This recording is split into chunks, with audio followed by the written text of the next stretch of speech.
Aloha Ohana, welcome to our furniture boneyard where pieces wait to come back to life. It's so embarrassing. This is like my room, my front room in my house, and look at it. But all your friends know what you do now, and that's where half these pieces came from. I know, they're all free. It's true. So when we first started flipping furniture, we just saw a cheap piece. We got it because we had a vision for it, and we're like, we can make that cute. But we had no idea what we were doing because we didn't understand the substrates that these furniture pieces were made from. And that's important because that's going to really affect your final piece. So if you guys don't know what a substrate is, it's the actual bones of the furniture. It's like the framing, the skeleton. And it's really important because that's the foundation and that determines the strength of each furniture piece. And that's really important because what it's made of is going to help you determine what you can do with the piece.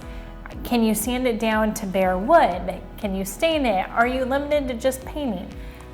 And ultimately, how much will we be able to sell this piece for? Because solid wood and veneers generally, or almost always, are more in demand and people will pay more for them. Rather than something they know is going to fall apart in the next 5 years. Even if you make it beautiful, it's just still going to not be worth much. So let's go ahead and get into the details of identifying different substrates. So let's start off with this piece of furniture. And the way you can tell the substrate on furniture is usually to look at the back. That's where you find the most cues. And this piece, the substrate looks like it is MDF. MDF is medium density fiberboard. And the way I can tell on this, it doesn't look like solid wood or plywood. You don't see any grains and you don't see the different plies. And it also does not look like particle board. So we can also see there looks like just a little bit of veneer on top of this.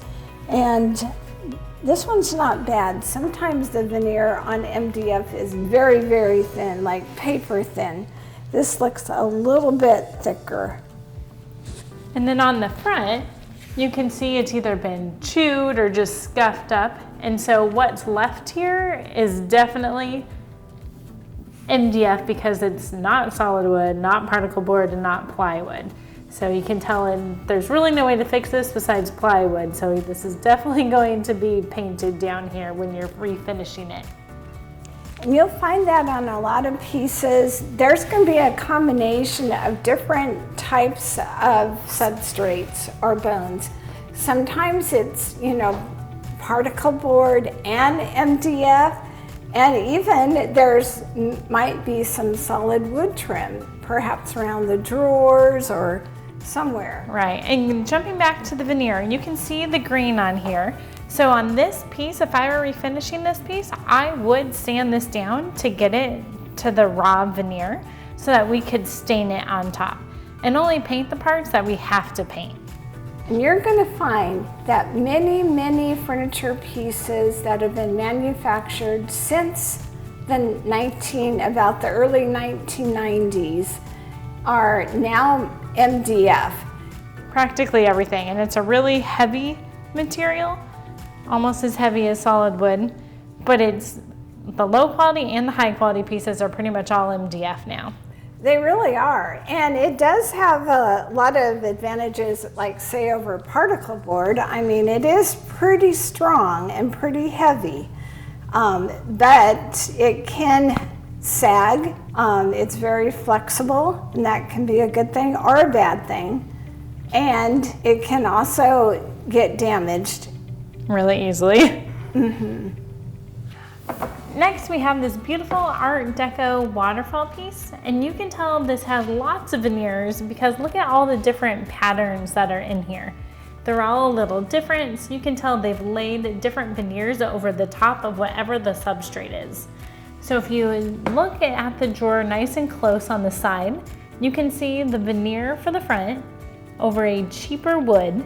And they've even added a veneer up to the inside, which you can tell right here on this corner. If you see that thin line on the front and the back, that tells us that there's a cheaper wood on the main part and then 2 veneers on the opposite sides.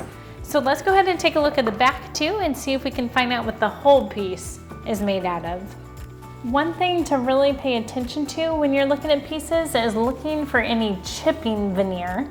So obviously the side of this has it all chipped, and I can tell just by looking through here that they've used a really cheap plywood underneath their veneer, and that really wouldn't matter except for the fact that the veneer is chipped off. So in order for us to do anything with this as furniture refinishers, we're going to have to smooth this all out, put Bondo over the top before we can paint it, but we're definitely going to have to paint this. Well, unless we replaced it with new veneer.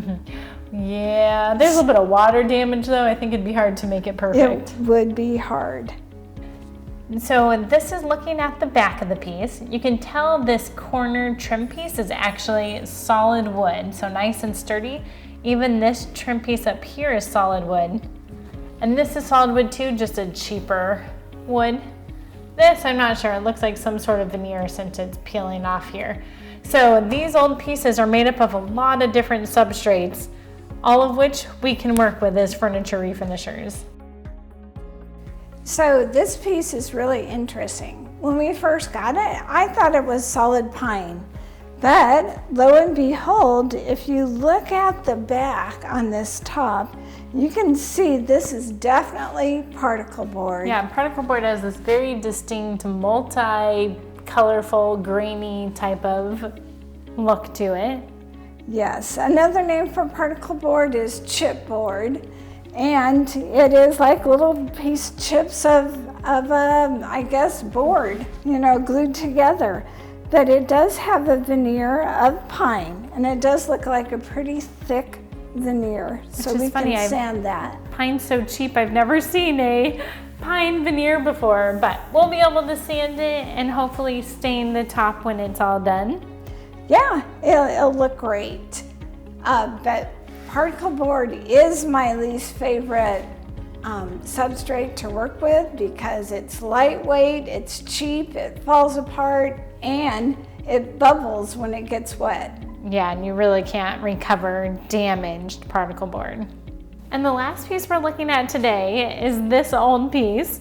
We picked it up while it was already painted, but we were very sure it was solid wood. Take a look. When you open it up, the door, everything inside, you can tell it's solid wood. There's no veneers, no particle board. Plus, it's quite old, and rarely did they use MDF or particle board back then. Sometimes plywood, but not in this case. And it's clear, even looking inside the drawers, that it's just solid wood. This piece uses a variety of different woods, but it's all solid regardless. So we're hoping by the time we strip off this paint, even though we know it's solid wood, that we hope it's pretty wood. And it is, because I see that a lot of it is oak. So I'm excited about that. Oak is wonderful to work with as furniture refinishers. There's a lot you can do with oak. Thank you so much for joining us today, you guys. We know this was just a quick down and dirty guide on how to identify the 4 main substrates and how you can refinish them. There's so much more detail we could go in, but we just want to give you the starting points. So we hope this helped you today. Have a great day. Aloha!